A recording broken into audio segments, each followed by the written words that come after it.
మన అందరినీ ప్రేమిస్తూ ఉన్నాడు. సాతాను మనకు అనేక రీతిలుగా దెబ్బలు కొడుతూ నాశనం చేయాలని చూస్తూ ఉన్నాడు.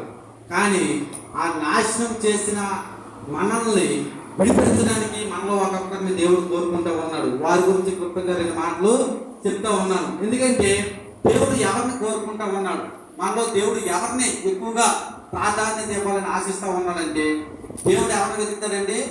నా కొరకు నిలబడే ఒక వ్యక్తి కావాలని దేవుడు వెతుకుతాడు. సాతాను ఎవరిని వెతుకుతాడు? ఆడు కూడా ఒక్కడినే వెతుకుతాడు. నా కొరకు ఎవరు వస్తారా, నేను ఎవరిని పాడు చేయాలని చూస్తాడు. దేవుడు వెతికేవాడు ఎలా ఉంటాడండి?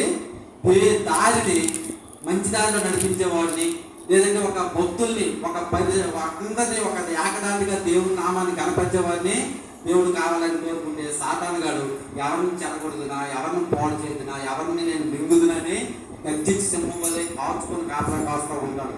అయితే